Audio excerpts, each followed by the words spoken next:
सतगुरु की साजी निवाजी प्यारे साथ संगत जी, प्यार और सत्कार से कहना धन निरंकार जी। साथ संगत जी, सतगुरु माता जी की असीम कृपा से दासी आप जी के चरणों में ये सेवा के ऊपर विचार रखने जा रही है। कहते हैं जितनी जितनी कोई सेवा करता चला जाता है उतने उतने उसके जीवन में सुख उसे मिलते चले जाते हैं। जितनी ऊंची कोई इमारत होती है उसी के अनुसार उसकी नींव उतनी ही गहरी होती है। जितना बड़ा कोई पेड़ होता है उतनी ही गहरी उसकी जड़ें होती हैं। ठीक ऐसे ही जो जो व्यक्ति हमें महान दिखाई देते हैं, पूजनीय दिखाई देते हैं, उन सब के पीछे उनका एक ही कारण रहा है और वो है उनका श्रेष्ठ कर्म, उनका महान जीवन जो उन्होंने जी कर दिखाया। केवल बातों से तो आज तक ना कोई बड़ा बना है और ना ही बन सकता है। इसके लिए तो चाहिए बस जीवन में समर्पण व निस्वार्थ सेवा भावना। सेवा तो सेवा है, जिसने भी की है उसकी सेवा कभी व्यर्थ नहीं गई। ऐसी कोई धरती नहीं बनी जो इसके फल से वंचित रह सके। तन की सेवा से तन का सुख मिलता है, मन की सेवा से मन का सुख मिलता है, मन की खुशी मिलती है और धन की सेवा से धन का सुख मिलता है। सही मायनों में हम सबका कल्याण इन तीनों की सेवा करने में ही है। जितना जितना हम इन तीनों को करते हैं उतना उतना हम अपना कल्याण करते चले जाते हैं। सेवा, सिमरन, सत्संग भक्ति के अभिन्न अंग है। विनम्रता पूर्वक सेवा, पूरे मन से सत्संग और अंग संग व्यापक परमात्मा के एहसास के साथ सिमरन करना हर प्रभु भगत के लिए आवश्यक और अत्यंत उपयोगी है। संत कबीर जी तो यहाँ तक कहते हैं कि जिस घर में संतों की सेवा नहीं होती वह घर शमशान घाट के समान है, वहाँ भूत प्रेत निवास करते हैं। कबीर जागर साध ना सेवही, हरि की सेवा नाही, ते घर मरघट सारखे, भूत बसे तिन माही। सतगुरु की कृपा से व्यक्ति के मन में सेवा का भाव बनता है। सेवा और अभिमान दोनों साथ साथ नहीं चल सकते। सेवा में वाणी पर नियंत्रण रखना भी जरूरी होता है। ऐसा न हो कि सेवा भी कर रहे हैं और वाणी में कठोरता भी पूरी तरह समाई हुई है। सतगुरु बाबा हरदेव सिंह जी महाराज ने संपूर्ण हरदेव वाणी में फरमाया है, मैं का दान करके आना, सेवा के मैदान में नम्रता को धारण करना, क्या रखा अभिमान में। निष्काम निरक्षित सेवा अमृत के समान है, क्योंकि इसमें सतगुरु का वरदान शामिल है। सेवा में कर्ता भाव नहीं होता। से निरंकार ने हम अपने निरंकार सच्चे पातशाह आपने सामर्थ्य दी है तभी मैं ये सेवा कर पा रहा हूँ, वरना मैं सेवा करने वाला कौन हूँ। सेवा में हमेशा अकर्ता भाव होता है, कर्ता भाव नहीं होता। जो कुछ किया मेरे प्रभु निरंकार ने किया। मेरे अंदर तो कोई हिम्मत नहीं, कोई ताकत नहीं कि मैं अपनी मर्जी से कुछ कर पाऊँ। सेवा करके जो स्वयं अपने मुंह से अपनी प्रशंसा करते हैं उससे कभी उनको लाभ नहीं होता। जैसे दूध में जरा सी खटाई पड़ते ही सारा दूध फट जाता है, ऐसे ही सेवा का अहंकार या सेवा में कर्ता भाव आने से सारी सेवा व्यर्थ हो जाती है। सेवा मर्यादा में रहकर की जाती है। मर्यादा का उल्लंघन ना होने पाए, सेवक इसके लिए हर समय अलर्ट रहता है। सेवा आज्ञा और अनुशासन में हो तभी इसका पूरा लाभ मिलता है। सेवक अपनी लगन और तन तन्मयता से सेवा करके अपने इष्ट को, अपने निरंकार परमात्मा को खुश करता है। बिना रुके, बिना व्यर्थ की बातों में समय गंवाए सेवा करता जाता है और सतगुरु की अपार रहमतों से अपने आप को भरपूर करता जाता है। संतों का सत्कार और विनम्रता पूर्वक उनकी सेवा करने वाला ही सतगुरु का प्यारा सेवक बन जाता है। शहंशाह जी ने संपूर्ण अवतार वाणी में फरमाया है, सतगुरु का वह प्यारा सेवक जो संतों को दे सत्कार, सतगुरु का वह प्यारा सेवक जो संगत से करे प्यार। गुरु का सेवक गुरु के चरणों का लगातार ध्यान रखकर सेवा करता है। वह पराई आस नहीं रखता, केवल अपने गुरु पर आस रखता है। जिस प्रकार चातक पक्षी स्वाति बूंदों से प्यास बुझाता है, हंस बगले की तरह गंदे कीड़े ना खाकर मोती चुगता है, इसी तरह सच्चा सेवक गुरु के सहारे रहकर अपना संपूर्ण जीवन बिताता है और सतगुरु जिस प्रकार सेवा में लगाता है वैसे वैसे वह सेवा करता जाता है। इस प्रकार सेवक सेवा करके बहुत खुश होता है और सतगुरु का शुक्र मनाता है। सेवक सेवा के कारण बिना प्रयास किए ही यश कीर्ति प्राप्त करता है। महान सेवा भावी संत कन्हैया जी की सेवा का भाव समदृष्टि वाला था। युद्ध के मैदान में वे घायलों को पानी पिलाने की सेवा कर रहे थे। सतगुरु दातार के चरणों से उनकी तार इस तरह जुड़ी हुई थी कि उनके मन से दुश्मन मित्र का भेदभाव पूरी तरह से समाप्त हो गया था। वे उसी परोपकारी भाव से दुश्मनों को पानी पिलाने लगे जिस भाव से अपने पक्ष के लोगों को पिला रहे थे। सतगुरु सच्चे पातशाह तक जब यह बात पहुंची तो उनका उत्तर था, उन्होंने भाई कन्हैया जी ने सतगुरु सच्चे पातशाह जी से कहा, दीनदयाल आप जी ने जो नज़र बख्शी है उसके कारण कौन अपना है कौन पराया है यह अंतर ही नहीं जान पड़ता, मुझे तो सभी अपने ही लगते हैं। तो सतगुरु देव ने भाई कन्हैया जी को गले लगा लिया और साथ में मरहम भी दिया कि जाओ पानी पिलाने के साथ उनके घावों पर मरहम भी लगाना। सेवा में सेवक की दृष्टि एकदम बदल जाती है। वह गुरु की दृष्टि से सभी को देखकर उनकी सेवा में लग जाते हैं। सेवक को पता होता है कि सेवा सिमरन सत्संग के बिना भक्ति अधूरी है। ये तीनों हो तभी भक्ति पूरी होती है। संपूर्ण हरदेव वाणी में सतगुरु बाबा हरदेव सिंह जी महाराज फरमाते हैं, सेवा सत्संग सिमरन के बिन भक्ति सदा अधूरी है। इन तीनों के संगम से ही भक्ति होती पूरी है। सेवा के विषय में विशेष रूप से यह बात ध्यान में रखनी होती है कि सेवा हुक्म में हो, मन मर्जी की सेवा का कोई भी लाभ नहीं होता। सबसे उत्तम और अच्छी सेवा गुरु को वचनों को मानकर की जाने वाली सेवा है। भगत यही सोचता है कि सेवा मिली है तो गुरु कृपा के कारण मिली है, वरना मुझ जैसे कितने पड़े हैं। सतगुरु जिस किसी से भी चाहे सेवा करवा सकता है। सेवक हमेशा सेवा भाव में रहता है, सतगुरु की हर आज्ञा का पालन करता है, साथ ही वह सेवा को मजबूरी नहीं मानता। यह सेवा मैंने की है इस प्रकार का बंधन में डालने वाला कर्ता भाव नहीं रखता, बल्कि आदर सत्कार से गुरु के चरणों में समर्पित होकर सेवा करता चला जाता है। तन मन धन की सेवा से तन मन धन के सभी सुख अपने आप ही मिलते चले जाते हैं। सेवक को मांगने से पहले ही सब कुछ मिलता चला जाता है। सेवा उसे किसी प्रकार की भी कमी में रहने ही नहीं देती। सेवा आनंद की प्राप्ति का एक सबसे उत्तम साधन है। सेवक हमेशा यही भाव रखता है कि संसार के सुख सेवा से कभी दूर रह ही नहीं सकते। जिस सेवा में आनंद नहीं वह वहाँ कहीं न कहीं कुछ गलत अवश्य हो रहा होता है।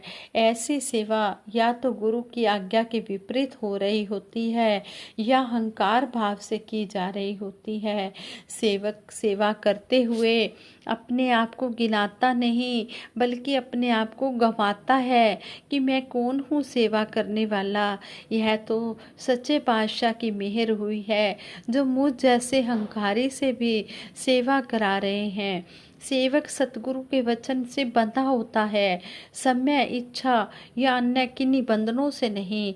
उसे रात में कहा गया उठो जाओ नदी से कपड़े धो लाओ तो उत्तर में सेवक ने यह नहीं कहा कि गुरुदेव अभी तो आधी रात है, सुबह होने में अभी काफ़ी समय है, बाद में चला जाऊंगा। गुरसिख गुरु के वचन पर बिना कोई सवाल उठाए आज्ञा अनुसार सेवा कार्य करके आ गया और गुरु की प्रशंसा और यश कीर्ति का पात्र बना। संत समागम सेवा का महान अवसर होता है जहाँ लाखों भक्तों की सेवा का सुंदर अवसर प्राप्त होता है।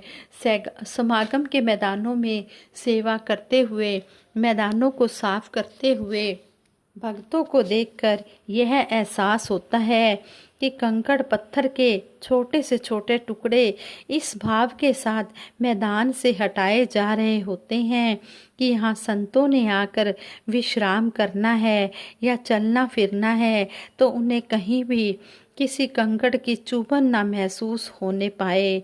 युगों पहले कभी शबरी ने इसी प्रकार अपने भगवान श्री राम जी की राहें साफ सुथरी की थी। संत समागम में लंगर बनाने की सेवा में जुटे भक्तों के लिए दिन रात का अंतर समाप्त हो जाता है। वहाँ तो बस यही भाव होता है कि जिन संतों भक्तों ने लंगर स्वीकार करना है उन्हें उत्तम और सुस्वादु और ताज़ा लंगर ही परोसा जा सके। सम्मान सत्कार पूर्वक उनको इस प्रकार लंगर परोसा जाए जैसे सामने स्वयं उनके सतगुरुदेव जी ही विराजमान हो। सेवक यह भी ध्यान रखता है कि उनकी दसों नौहों की किर्त कमाई से कुछ न कुछ माया रूप में गुरु की सेवा में अवश्य लगे ताकि उसके पास सेवा करने के बाद जो शेष माया है वह भी पवित्र हो जाए। तन मन धन तीनों जब सेवा में लगते हैं तब भगत के जीवन में हर प्रकार से मंगल ही मंगल होता है। जैसे संत महात्मा हमें सुनाते भी हैं कि किसान खेत में बीज बोने के लिए जाता है तो इस बात को वो पहले ही देख लेता है कि खेत का क्षेत्रफल कितना है और उसके अनुसार खेत में बोने के लिए कितने बीज की आवश्यकता होगी। अगर 5 एकड़ खेत में बीज बोना है तो 2 किलो गेहूं बोने से तो काम चलेगा नहीं बल्कि उसी अनुपात में बीज की जरूरत होगी जितना उस खेत का आकार होगा। सेवक हर दृष्टिकोण से चिंतन मनन करता है, फिर सेवा में स्वयं को समर्पित करता है और सतगुरु की रहमतों बख्शिशों का पात्र बनता है। सेवक का भाव हमेशा यही रहता है कि सच्चे पातशाह ने जो कृपा करके हमें सेवा बख्शी है इस सेवा में कोई कमी न रह जाए। ऐसी सेवा का लाभ कई गुना बढ़ जाता है जो नर सेवा नारायण पूजा का भाव लेकर की जा रही होती है। सेवक सेवा से आँख नहीं चुराता बल्कि सेवा का अवसर ढूंढता रहता है। वह धूप छाँव गर्मी सर्दी से डरता नहीं बल्कि सेवा के आनंद में हमेशा चूर रहता है। वह सेवा के पथ पर सदा आगे कदम बढ़ाता है, कभी भी सेवा से पीछे नहीं हटता। ऐसे सेवक को सतगुरु अपनी रहमतों से हमेशा भरपूर रखता है। सेवा करते हुए सत्कार एवं विनम्रता हमेशा बनी रहे। हम कभी भूल कर भी किसी संत की अवज्ञा न कर बैठे, इसका ध्यान रखना आवश्यक है। सेवा करते हुए दया करुणा परोपकार वाली भावना ही प्रमुख होनी चाहिए। सेवा मान सम्मान की चाह लेकर नहीं की जाती। सेवक का मान सम्मान स्वयं सतगुरु होता है, फिर भी उसका सम्मान सतगुरु स्वयं बढ़ा देता है। सेवा में निष्काम भावना को कायम रखने की प्रेरणा देते हुए संत कबीर जी कहते हैं, भोग मोक्ष मांगू नहीं, भक्ति दान हरि देव। भोग मोक्ष मांगू नहीं, भक्ति दान हरि देव। और नहीं कुछ चाहिए, निश्चिंत तेरी सेव। ये सच्चे पातशाह, हमें तो आप जी के चरणों की रज चाहिए, हमें तो आप जी के सच्चे पातशाह, आप जी के चरण कमल में हम हमेशा डूबे रहें और हम इसी तरह निरंतर सेवा सिमरन सत्संग में लगे रहें। जो भी हम वचन सुने उन्हें अपने जीवन में भी ढालें। ये नहीं वचन तो हमने सुन लिए और फिर हमने उनको अपने जीवन में नहीं ढाला, फिर ऐसा अगर हम करेंगे तो देखने वाले यही कहेंगे कि ये सत्संग में से क्या सीख कर आए हैं। ये इन बातों को अपने जीवन में ढालते तो है नहीं। जैसे दासी ज्ञान चर्चा में ही एक महात्मा के विचार सुन रही थी। वो महात्मा कहते हैं कि एक बार एक महात्मा सत्संग में जा रहे थे, साइकिल से जा रहे थे और कहते हैं कि किसी के घर के आगे उनकी गाड़ी खड़ी थी, तो वो महात्मा की साइकिल उनकी गाड़ी से लग जाती है और गाड़ी पर स्क्रैच पड़ जाते हैं। तो मालिक जब बाहर निकल कर आता है, वो देखता है कि इस महात्मा की साइकिल से ये गाड़ी का स्क्रैच पड़ गया है, तो वो आगे से बोलने लग जाता है। तो महात्मा भी आगे से बोलने लग जाते हैं। तो वो जब सत्संग में जाते हैं, सत्संग का भोग पड़ जाता है, तो वही गाड़ी वाला मालिक सत्संग में आता है और जो संयोजक महात्मा स्टेज पर बैठे होते हैं उन्हें कहते हैं कि इन्होंने मेरी गाड़ी के ऊपर स्क्रैच भी डाला इनकी साइकिल से और आगे से इन्होंने मेरे साथ गलत शब्द भी बोले। तो वो महात्मा कहते हैं, पहले इन्होंने मुझे गलत शब्द बोले, फिर मैंने भी बोल दिए। तो वो जो गाड़ी वाला मालिक था वो कहने लगा कि महापुरुषों जी, मैं तो सत्संग में नहीं आता, लेकिन ये तो महात्मा बना हुआ है, ये तो सत्संग में आता है, कम से कम ये तो सही शब्द बोल सकता था।